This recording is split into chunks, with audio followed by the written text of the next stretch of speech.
Hello everyone, this is Abdulabad and I'm talking about a music education app called Yousician.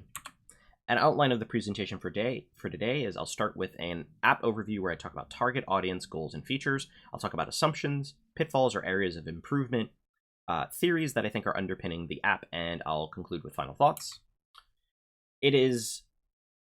Yousician is a freemium app for any Apple device or Android, which is what I use. It seems like it's aimed at home use, but theoretically a teacher could use it to supplement a classroom learning experience. I think this is aimed at any age group, and the goals are they provide lessons for different instrument areas. I focused on guitar.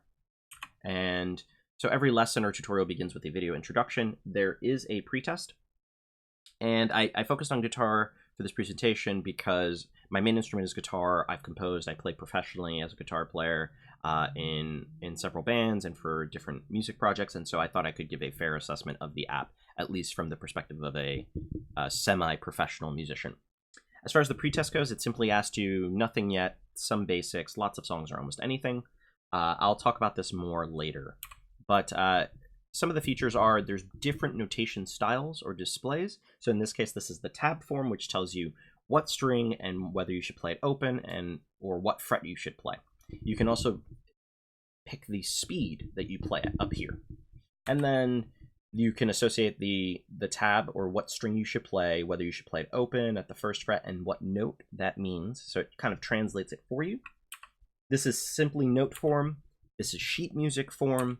This is sheet music and fret form, like what fret you should play and what that looks like in sheet music form. And then this is sheet mode and tablature. And I think this is a really good strength of the app because this focus on visualizing the information in different ways caters to guitarists that come from different backgrounds. Not everyone, there are actually some professional musicians that don't know how to read music at all.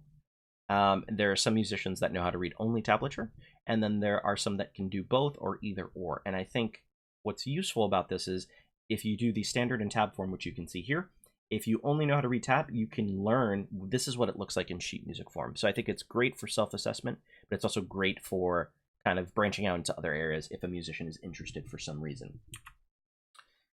The curriculum is scaffolded, and there's an emphasis on simpler to more complex ideas. So in the rhythm guitar path, there's a general introduction, and then they start you with a lesson where you play cowboy chords or kind of simple introductory chords.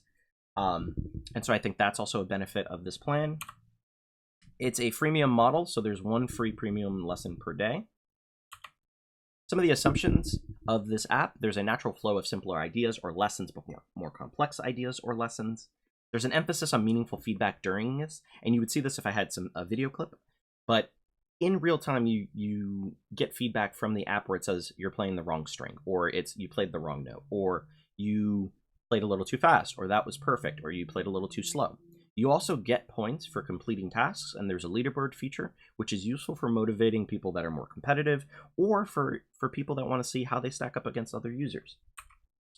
I think some of the pitfalls center around accessibility. So this freemium model, a yearly subscription costs $120. If you want a bundle for all 5 instruments and access to all of the premium lessons, it would be $180. I think the pretest could be more comprehensive.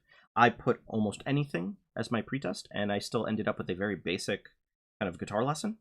So I'm not sure exactly what the design intentionality was there. I have some skepticism about audio signal processing. Not everyone can afford to get an electric guitar and an amplifier. So if I use my electric guitar without an amp, it's going to have less volume. How accurately does the cell phone pick up the information from my guitar? And that matters in terms of the feedback that I will get. Am I playing too slow? Well, could my phone even hear the notes I was playing accurately? Or was there a slight delay because I have to play really loud on the electric guitar in order for my cell phone to pick it up? I think some of the theories that undergird this app are behaviorist in nature. So there's feedback given as students make mistakes or get it right. There's point rewards as you complete lessons and tutorials. There's an emphasis on simple to complex sequencing. So simpler ideas start first, and then you proceed to more difficult ideas. Another way of saying this might be scaffolding. And so it seems like there was a lot of thought about what lessons should go in what order. Some final thoughts. I think it's a great app for all ages. I think the user interface design is very intuitive. And as far as accessibility, I'm still concerned about it, but as I think about it more, $120 a year is not that bad when you consider that a cheap guitar lesson for an hour might be $20 an hour. But if you add that up over an entire year, every week, that is definitely way more than $120 per year. So while I think it's perhaps more beneficial to have that feedback from a private tutor, not everybody can afford that, so maybe this is a cost-effective alternative. But I still think about some folks that might not be able to afford $120 per year. In fact, $120 per year might be the amount that they spend on their first guitar.